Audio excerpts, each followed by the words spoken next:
Nas últimas décadas teñen proliferado os libros que pretenden combater os preconceitos lingüísticos, atribuídos normalmente á ignorancia ou a unha mentalidade arrastrada de reximes políticos anteriores. Iglesias Álvarez, García Negro, Xosé Enrique Costas, Núñez Singala, Freixeiro Mato, Teresa Moure e asinaturas de fora con grande influencia nestes autores, como Xesús Tusón, Carme Xuñent ou Moreno Cabrera, responsabilízannos en grande parte da crise das linguas minorizadas como a nosa. Hoxe vamos discutir iso en galego de todo o mundo.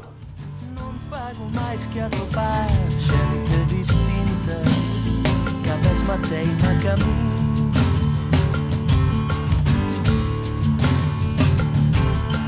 Non fago máis que ouvir outras voces que son a mesma voz. Os preconceitos son ideas para categorizar a realidade que costuman asentar no descoñecemento. Cada vez se alzan máis voces contra os preconceitos sociais en xeral e os lingüísticos en particular.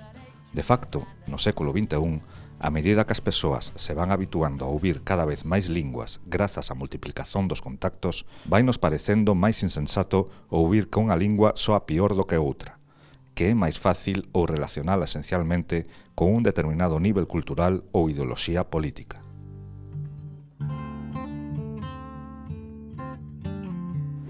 Ora ben, sermos conscientes e activos contra os preconceitos non nos debe tornar inxenos até o punto de descoñecer que eles van continuar a existir e a xogar un papel moito importante na evolución das linguas, como as modas no vestir. Como cualquier outro elemento externo, as linguas dannos información sobre a orixen ou clase social de cada persoa. Isto é inevitável e acaba por ter consecuencias nas propias escollas lingüísticas. Ás persoas podemos exixirlles respeito e direitos, mas non que sexan cegas ou surdas. Por iso, para a sobrevivencia de moitas linguas, máis importante do que desterrar preconceitos é desterrar as causas obxectivas que alimentan aqueles que as desfavorecen. Por exemplo, por máis que anunciemos aos cuatro ventos que o modelo rural de lingua é tan válido como urbano, o modelo de lingua das capitais dos estados continuará a absorber os dialectos rurais, de maneira que para un movimento de normalización vai ser máis eficaz levar o seu modelo ás cidades do que pregar aos cuatro ventos que o desprestixio do galego do campo é produto de un preconceito.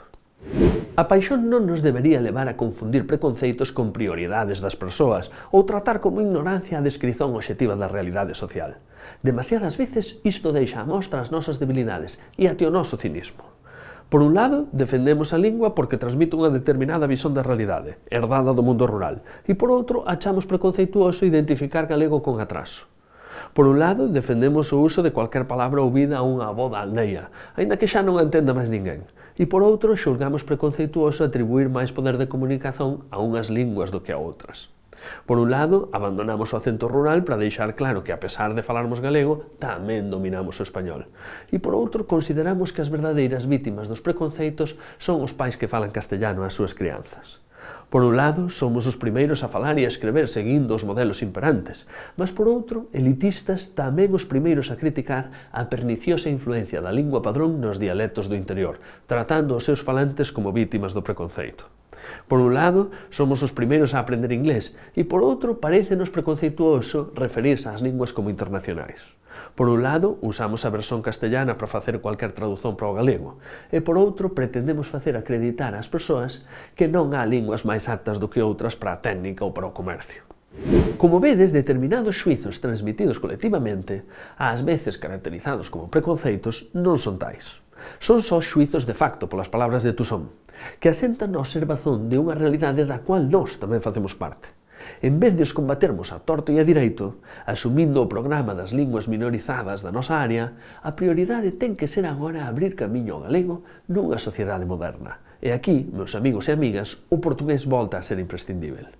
Os teóricos preconceitos que están a mostrar máis resiliencia, que son os que teñen a ver coa potencia comunicativa no mundo e coa adecuación para certos usos profesionais ou modernos, perderán máis forza co galego vinculado ao portugués que con millares de palestras nas escolas.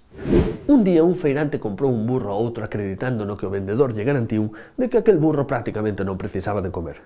Bastaba a facelo a comer só un molliño de palla por semana e xa iría ficar contente. Ao fin dun tempo, o vendedor encontrou de novo o comprador e preguntoulle que tal ia o burro.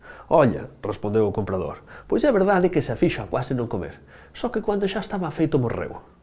É un conto cruel, mas penso que resume ben a obstinación cos preconceitos de moitas persoas defensoras do galego. Non veña a acontecer que cando tamén nós fiquemos satisfeitos e cheios de razón co noso molliño de preconceitos, a lingua xa teña morto. Non fago máis que atopar xente distinta que a mesma teima que a min.